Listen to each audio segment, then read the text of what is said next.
Buenos días a todos. Muchos de ustedes no me conocen, algunos sí. Yo tal vez soy el miembro más antiguo de esta congregación. Esta congregación inicia hace muchos años un estudio bíblico en la casa de ustedes. De ahí parte de esta iglesia, estamos hablando de 1983.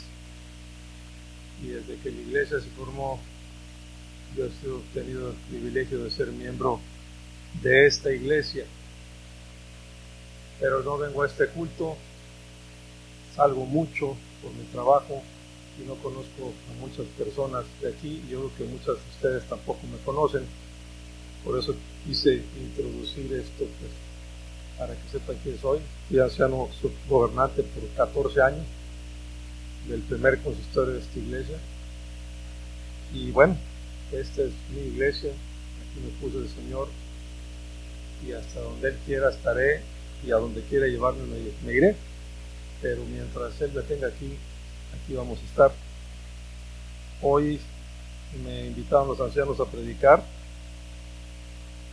les agradezco y doy gracias a Dios la oportunidad de hacerlo, pero antes de empezar quisiera que oráramos y pidiéramos a Dios que Él sea el que dirija, ¿no? Señor, te damos gracias en esta mañana por estar aquí. Te doy gracias y te pido que perdones mis pecados y los pecados de mis hermanos, que nos limpies, Señor, que prepares a nuestro espíritu para recibir tu palabra. Te pido, Señor, que hables primero a mi mente y a mi corazón y después a la mente y al corazón de mis hermanos. Que esta palabra no quede vacía, sino que la pongamos por obra y que aprendamos algo hoy y que podamos salir a practicarlo hoy mismo, Señor. Bendícenos a todos los que estamos aquí y permite que sea tu Espíritu Santo el que hable y no mi voz, Señor. Gracias por este culto y gracias por esta iglesia, la que tú compraste con tu sangre preciosa. En el nombre de Jesucristo. Amén.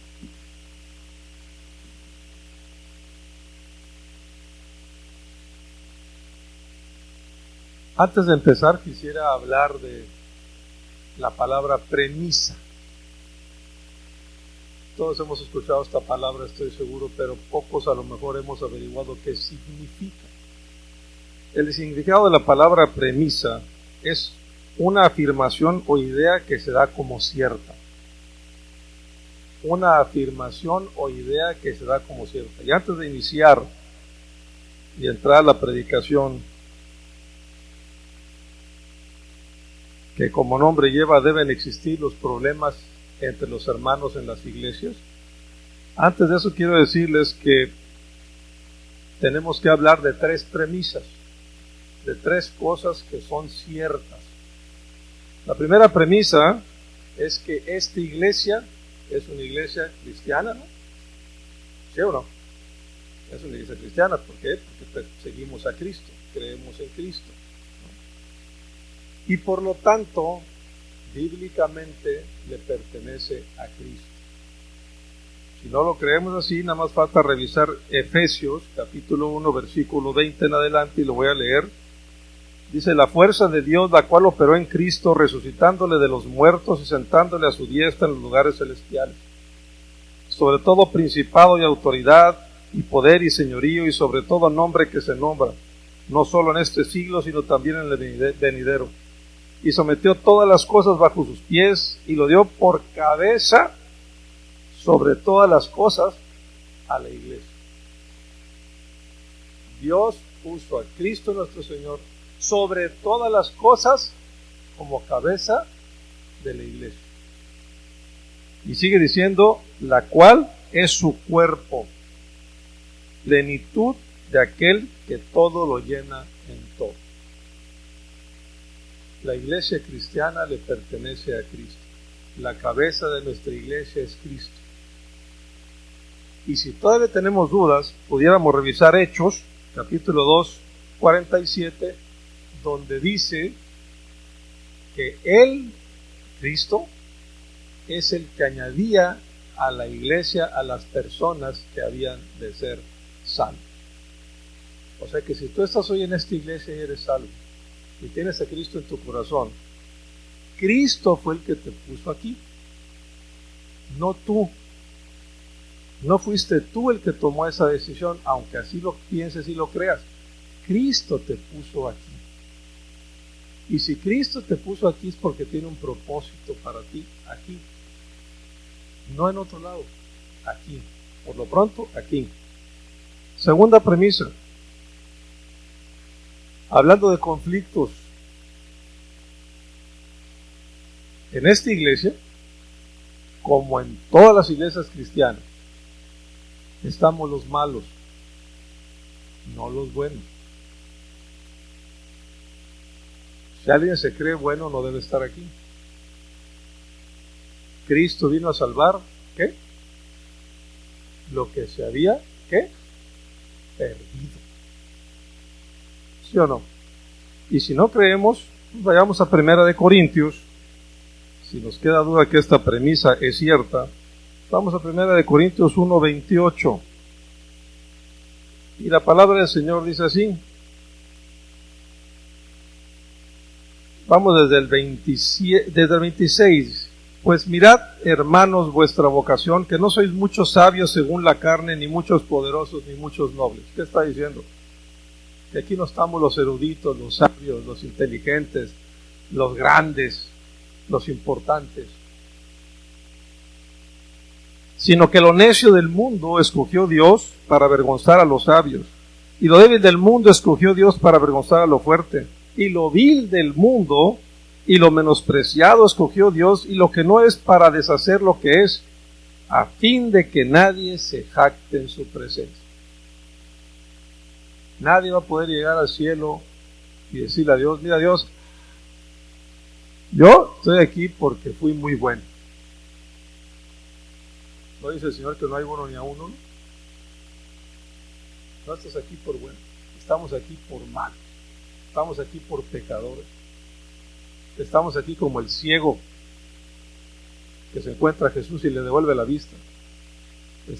Dios nos encuentra ciegos, harapientos, apestosos, tirados en una banqueta, probablemente. Así estaba nuestra vida espiritual antes de Cristo. Y esta iglesia es un hospital de convalecientes.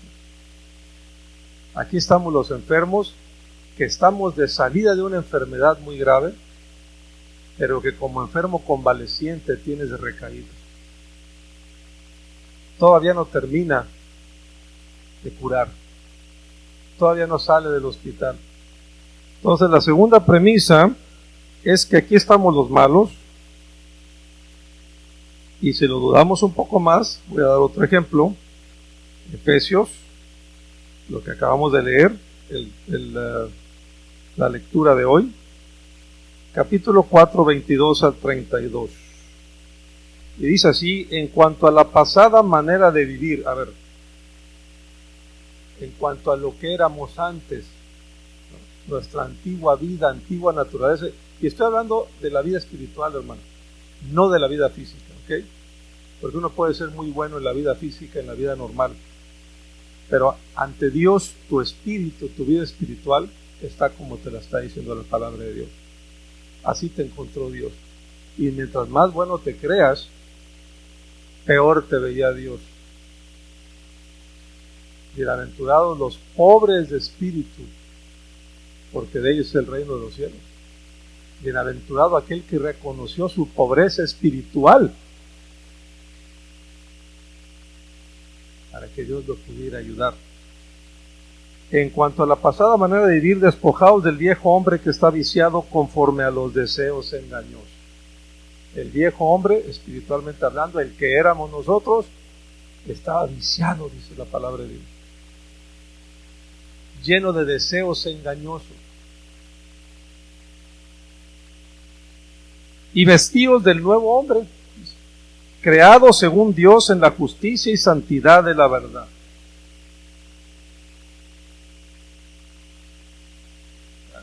Así nos veía Dios, así estábamos espiritualmente hablando, y ahora tenemos que vestirnos de un nuevo hombre. Un nuevo hombre que siga la justicia y la verdad. Segunda premisa. Vamos a la tercera.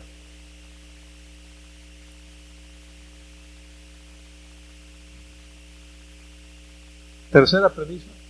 A los que aman a Dios, todas las cosas les ayudan a bien. Romanos 8, 28. Esto es, a los que conforme a su propósito fueron llamados. Tú no estás aquí porque tú lo hayas decidido. Tú estás aquí porque el Señor te escogió, el Señor te llamó y te puso aquí. Y si estás aquí y eres del Señor y el Señor te puso aquí, todas las cosas, todo lo que pase, absolutamente todo, te van a ayudar a bien. No nada más lo bueno, sino lo malo también. Ok, entonces tenemos tres premisas. La premisa más importante de todas es que esta iglesia le pertenece a Cristo. Y que a esta iglesia tú llegaste porque Cristo te añadió a ella. ¿De acuerdo? Si tú no crees en esto, si tú no crees que esta iglesia es de Dios, si tú no crees que Cristo es el que te añadió para que tú estuvieras aquí, no debes estar aquí. Porque nada sirve lo que hagas, ni nada sirve lo que digamos. Si esta iglesia no es de Dios y yo lo pudiera comprobar, no estaría parado aquí. O ustedes estarían aquí si esta iglesia no es de Dios. ¿Vendrían? Si tú sabes que esta iglesia no es del Señor, ¿vendrías? Si tú eres del Señor, no vendrías. Entonces, primera premisa y la más importante, esta iglesia con todos sus problemas, defectos, virtudes, le pertenece a Dios.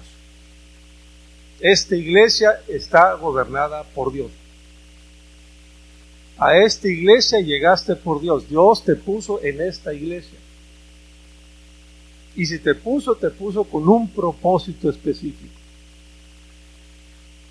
¿Qué tanto estás dispuesto a saber cuál es ese propósito? Les digo todo esto porque vamos a hablar de conflictos entre nosotros. Y empezando y pensando en la tercera premisa, que estamos aquí los malos, que venimos cargando nuestra antigua naturaleza, pues no hay manera de que no haya conflictos, ¿verdad? En la iglesia cristiana no deberían existir los conflictos. Sin embargo, en toda la Biblia encontramos conflictos en la iglesia. En toda la Biblia encontramos conflictos entre los hermanos. ¿Saben por qué? Porque esa Biblia es la historia del hombre. Es la historia de nosotros. Y nosotros somos pecadores. Nosotros fuimos malos, hicimos las cosas mal, no seguimos a Dios. ¿Cuál es el primer mandamiento de Dios? Amarás al Señor tu Dios con toda tu mente, con todo tu corazón y por todas las cosas, sobre todas las cosas, ¿sí o no? ¿Lo cumplíamos antes de conocer a Dios? No lo cumplíamos. Entonces, hacíamos lo que nos daba la gana. Estábamos ajenos a la vida de Dios. Vivíamos en las tinieblas, rebotando unos contra los otros. No deberían existir los problemas de la iglesia, pero existen. Pedro y Pablo tuvieron problemas. Mire nada más de quién estoy hablando. Jacob y Esaú, Juan y Diótrefes. Y así podemos ver una y otra historia en la Biblia.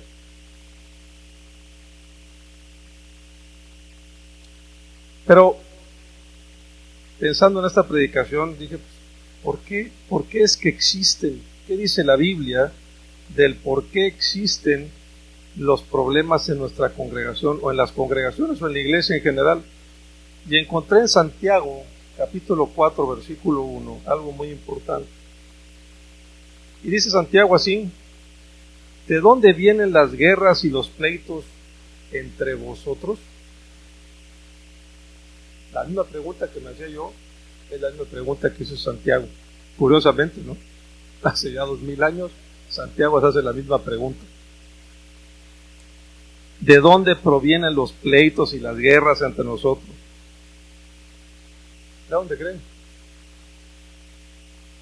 De nosotros mismos, de lo que hay en nuestro corazón. Y dice Santiago: ¿no es de vuestras pasiones que combaten en vuestros miembros? no provienen de Dios, no. Provienen de lo que hay dentro de nosotros. Provienen de lo que hay en tu corazón. Y mientras más rápido limpies tu corazón de esos problemas y de eso que tienes dentro, menos conflictos tendrás en la iglesia con tus hermanos, ni en la iglesia ni en ninguna otra parte. Dice, codiciáis y no tenéis, matás y ardéis de envidia y no podéis alcanzar, combatís y luchás, pero no tenéis lo que deseáis porque no pedís. Pedís y no recibís, porque no sabemos pedir, porque pedimos para gastar en nuestros deleites, dice el Señor. Te pido que saques a fulano de la iglesia, ya no lo aguanto. ¿No? Te pido que ojalá se muera o no esté aquí en la iglesia el domingo que venga. Me cae muy gordo. ¿Es lo que tenemos que pedir? Eso no es lo que tenemos que pedir. Los problemas de nosotros provienen de nosotros mismos. No le echemos la culpa a nadie. No culpemos al pastor, a los ancianos. Siempre andamos buscando a quién echar la culpa. La Biblia es clara. Los problemas provienen de ti mismo, de lo que hay en tu corazón, porque dice la Biblia que de la abundancia del corazón, ¿qué? Habla la boca. Así que cuidado con lo que estás diciendo, porque yo puedo saber lo que hay en tu corazón nada más con escucharte hablar. ¿Sí, verdad? Ok, está claro, perfectamente claro que nosotros somos los malos, que tenemos una antigua naturaleza y que estamos llenos de cosas no positivas y que eso es lo que crea los conflictos en la iglesia, ¿no es cierto? No porque lo diga yo, lo está diciendo la palabra de Dios. Existen, han existido y existirán los conflictos en la iglesia. En toda relación humana va a haber conflictos. La diferencia entre los conflictos de fuera y los conflictos en una iglesia es la forma en la que se deben tratar estos conflictos. Aquí sí debe existir una diferencia, una gran diferencia. Es muy importante que exista.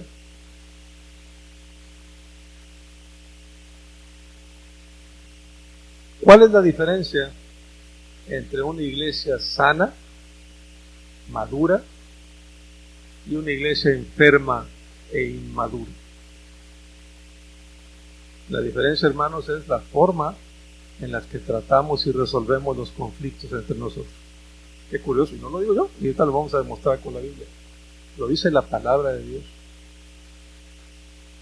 Nada más hay dos tipos de iglesias en relación a los conflictos. La iglesia egocéntrica, en la que estamos tratando de resolver los conflictos como se nos da la gana, con nuestras pasiones y deseos, como lo hubiéramos hecho en la calle, o muchas veces hasta peor. Y la iglesia cristocéntrica, la iglesia en la que los conflictos se resuelven sujetos a la voluntad de Dios y a la palabra de Dios exclusivamente. Tenemos dos ejemplos muy claros en la Biblia de esto en el Nuevo Testamento. La iglesia de Corintios y la iglesia de Filipos, o la iglesia de los filipenses. La iglesia de los filipenses se le conoce como la iglesia del amor. Y la iglesia de Corintios, aunque no tiene un reconocimiento específico, yo le podría decir como la iglesia de los aguerridos.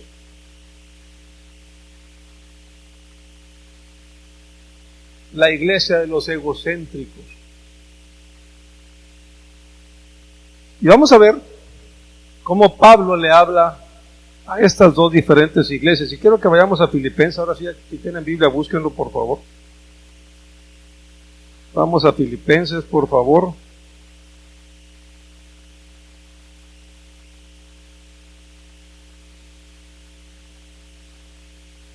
Capítulo 1, versículos 4 y 5. Esta es la iglesia del amor. En esta iglesia los conflictos se resuelven a través y por la palabra de Dios. No con lo que está dentro de tu corazón, sino en obediencia a la palabra de Dios. Y vamos a ver cuál es la salutación de Pablo a los filipenses. Filipenses 1, ya lo tienen 4 y 5, ¿ya? Y dice Pablo así, vamos a empezar desde el 3. Doy gracias a mi Dios siempre que me acuerdo de vosotros. O sea, Pablo recordaba a esta iglesia con gozo, con gusto. Y cada vez que recordaba esa iglesia, gracias a Dios por esa iglesia, Señor. Siempre en todas mis oraciones rogando con gozo. ¿Con qué? Por todos vosotros. Él se gozaba al recordar a sus hermanos de la iglesia de Filipos. Él se gozaba al orar por sus hermanos en la iglesia de Filipos. ¿Pero por qué se gozaba? Respuesta, versículo 5, ¿no? Por vuestra comunión en el Evangelio desde el primer día, ¿qué? Hasta el día de hoy. A ver, ¿por qué se gozaba Pablo de esta iglesia? ¿Qué significa la palabra comunión? Común, unión. O sea, esta iglesia estaba unida en comunidad. ¿En qué? En la palabra de Dios.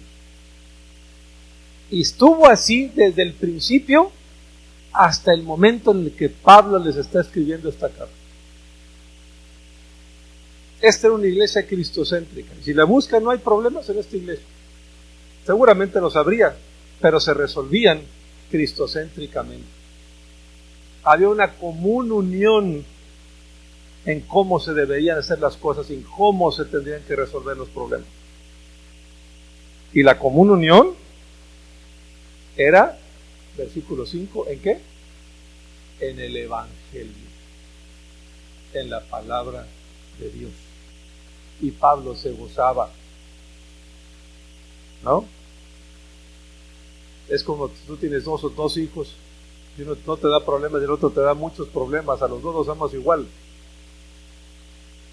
Sin embargo, cuando piensas en uno, tu semblante y tu corazón se entristece y te duele, y cuando piensas en el otro, tu semblante y tu corazón se anima y se siente mejor. Los dos son tus hijos. Vas a seguir peleando y luchando por ellos hasta que te mueras. Sin embargo, no causan la misma sensación dentro de ti. Esta es la iglesia, hermanos, cristocéntrica. Esta es la iglesia madura. Esta es la iglesia que logró a través del Evangelio una común unión. Veamos lo contrario. En esta iglesia,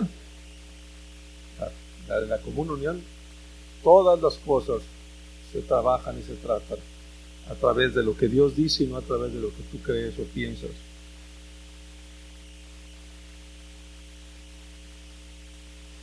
La segunda es una iglesia que no se sujeta a Cristo para resolver sus problemas. Se sujeta a lo que hay en su corazón. Ya lo vimos que fue, ¿no es cierto? ¿Recuerdan? Se sujeta a lo que hay en su corazón. Y no solo se sujeta a lo que hay en su corazón, sino a la forma de pensar de cada uno de ellos. O sea, cada quien tiene su propia agenda y les vale un cacahuate la agenda de los demás. La común unión en esta iglesia no existe. Eso es típico de las iglesias inmaduras. Y ahorita lo vamos a ver. No me crean a mí. Si yo digo algo que no esté soportado por la palabra de Dios, no lo crean. Y aunque diga algo soportado por la palabra de Dios, investiguen si es verdad. Y si no es verdad, díganle. Demuéstrenmelo con la palabra que estoy equivocado. Vamos a la otra iglesia. Vamos a la iglesia de Corinto, donde estaban los corintios. Y vamos a ver primera de Corintios 1:10. El mismo capítulo, vimos Filipenses capítulo 1. Ahora vamos a ver Corintios 1 también. Vamos a 1 Corintios, capítulo 1. Vamos a ver la salutación de Pablo. Si ustedes ven en su Biblia, dice arriba salutación, en el primer capítulo, en las 2. Ahora vamos a ver qué dice Pablo a la iglesia de Corinto. Capítulo 1, versículo 10. Os ruego, pues, hermanos, por el nombre de nuestro Señor Jesucristo, fíjense bien, os ruego. Ya le está haciendo un ruego en el nombre de Jesucristo. Es un ruego con una gran vehemencia. Que habléis todos una misma cosa y que no haya divisiones, que no haya entre vosotros divisiones, sino que estéis perfectamente unidos en una misma mente y en un mismo parecer. ¿No? Volvamos al ejemplo de los hijos, ¿no? Ese es el hijo que te ha dado muchos problemas. Es el hijo que te ha hecho quebrarte la cabeza. Es el hijo que te ha dado muchos dolores. Ya estás desesperado con este hijo, no sabes qué hacer tal vez, y le estás rogando a este hijo que por favor, dijeran los chavos, se aplaque, que por favor se unan, que por favor se comporte. En el nombre de Jesucristo te pido que sean de un mismo sentir, que tengan una común unión, que hablen una misma cosa. Porque he sido informado acerca de vosotros, hermanos míos, por los de Cloé, que hay entre vosotros, ¿qué? Contiendas. Que hay entre vosotros pleitos. Que hay entre vosotros divisiones. Y curiosamente, a ver, ¿por qué creen? ¿Qué creen que provocaba principalmente, había muchas más, estas divisiones? ¿Qué creen que las provocaron? Su pasión por los pastores.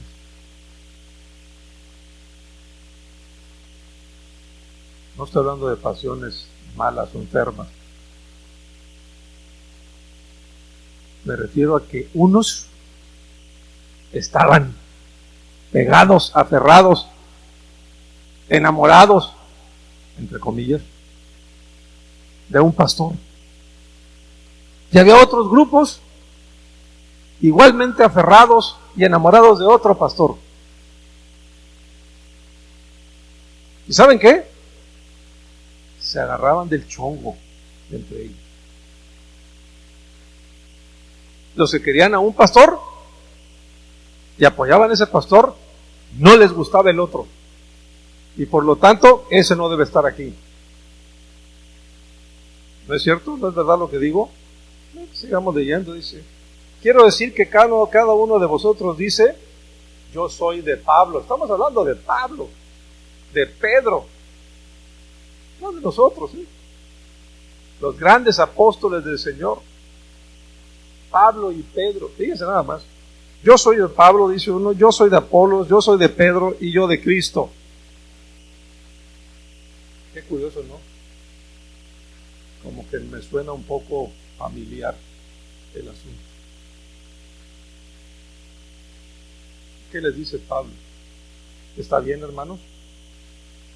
Defiendan cada quien a uno y hagan sus equipos y reviéntense entre ustedes. Y entonces cuando sea Pedro el que gobierne, todos los que quieren a Pablo y a Apolos se me largan de la iglesia. Vámonos, así. O cuando llega Apolos o Pablo, los que creen en Pedro se me largan de la iglesia. Ah, ¿no es Pedro el que está predicando aquí? Entonces tampoco predica Pablo, ¿eh? Qué belleza, hermano. Qué belleza de iglesia, ¿no? ¿Qué le dice Pablo? ¿Que están en lo correcto? ¿Que están haciendo muy bien? Estaban peleando por los apóstoles. No está mal, ¿no? No estaban peleando por los ídolos o por un hereje. ¿Está bien? No está bien.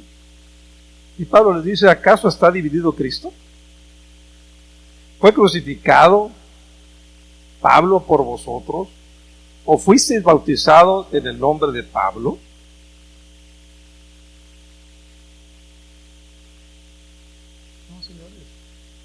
ustedes están aquí, primera premisa, ¿se acuerdan? ¿Por quién? ¿Por quién estamos todos en esta iglesia? Por Cristo, ¿no? ¿En el nombre de quién nos bautizamos en esta iglesia? ¿Del pastor Limón? En el nombre de Cristo, ¿no? Amén, así es, amén, con letras mayúsculas.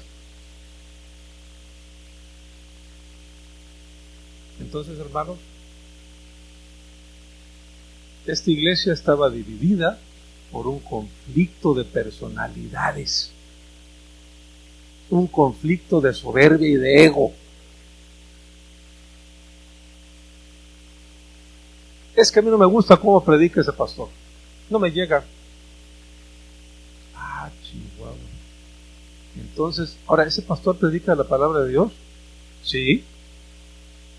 Entonces quiere decir que la palabra de Dios solamente te llega cuando predica la persona que a ti te gusta.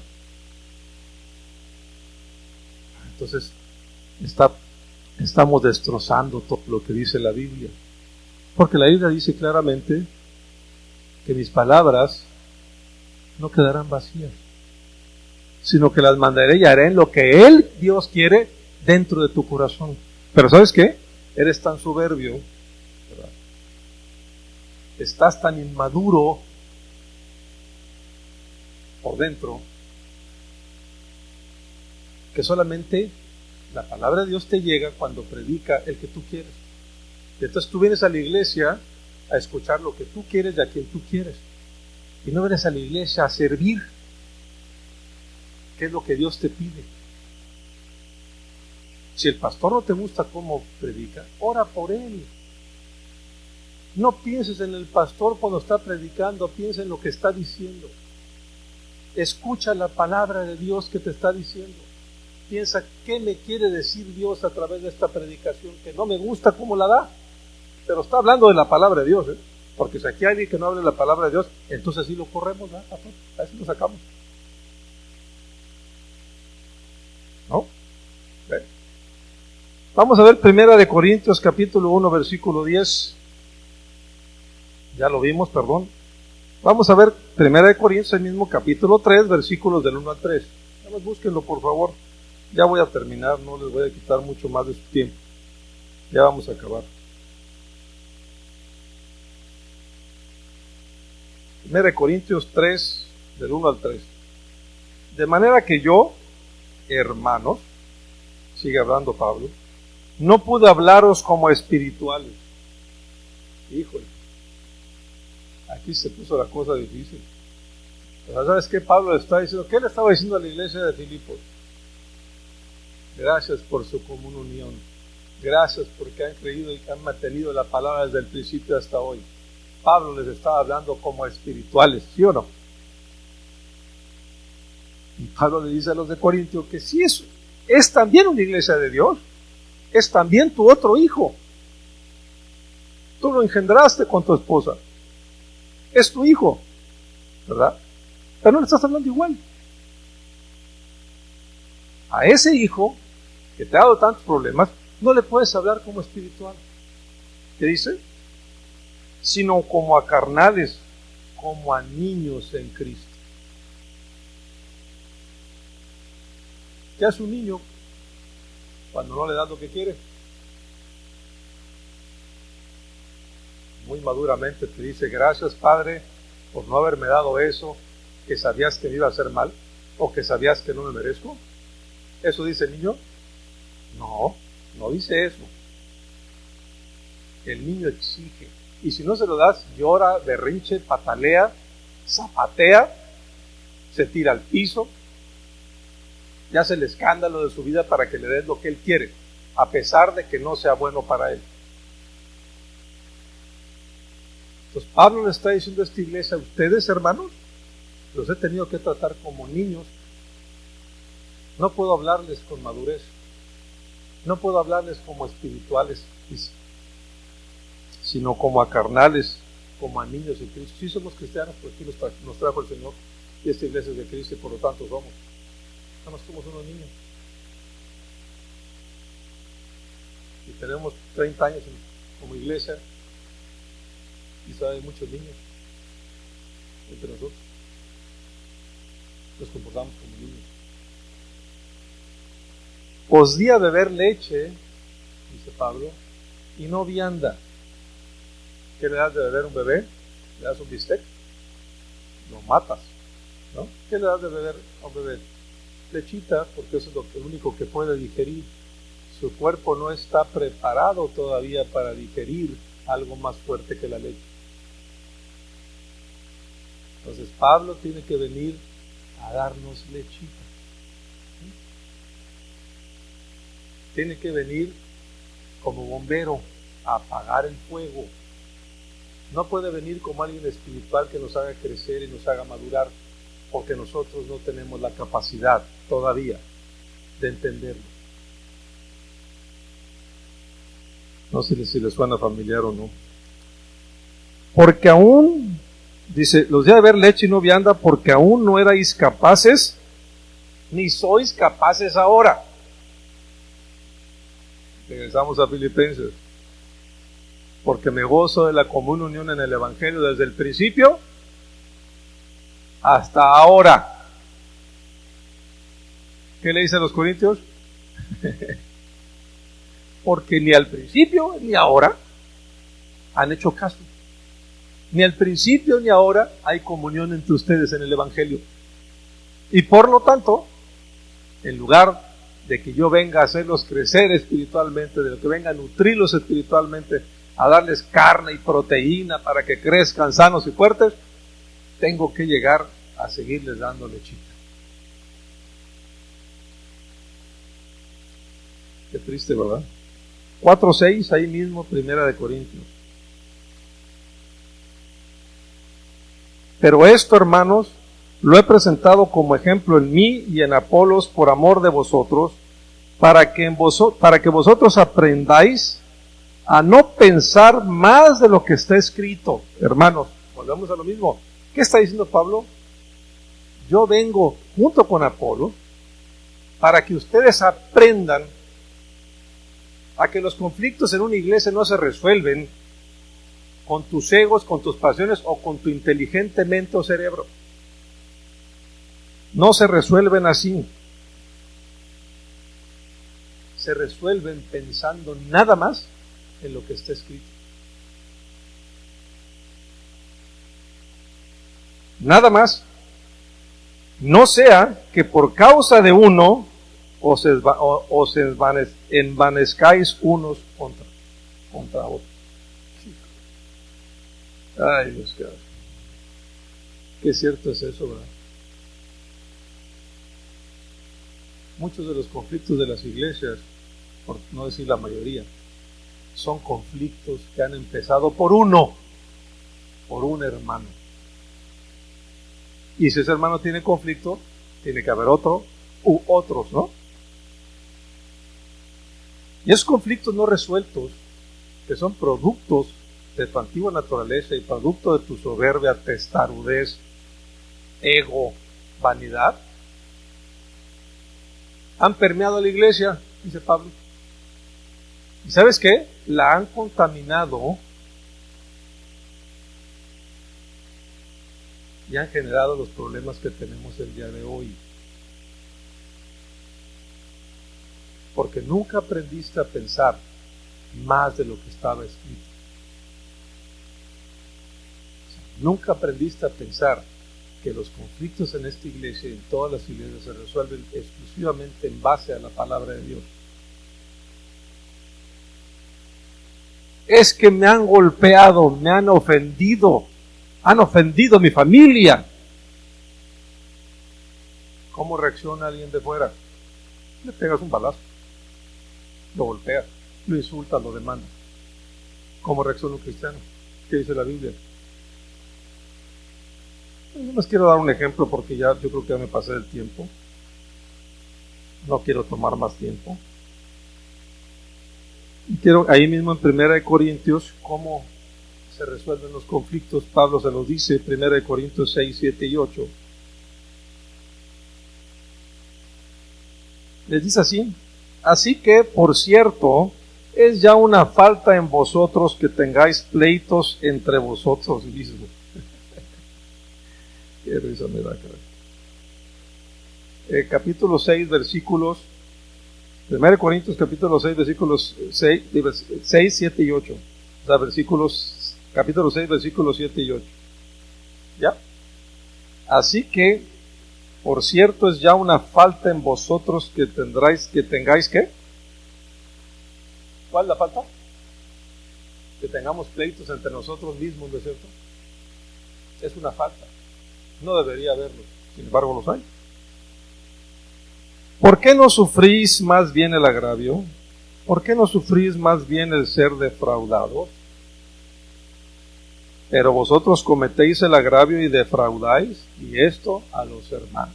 A ver, ustedes se pueden imaginar, la única persona en este mundo sin pecado, ¿quién fue? Jesús nuestro Señor.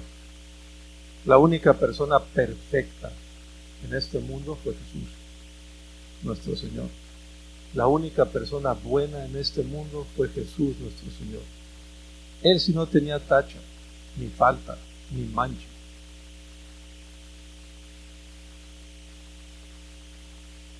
Y sin embargo, ¿qué le hicimos? No se lo hicieron los judíos, se lo hicimos todos nosotros. Nuestros pecados crucificaron a Cristo.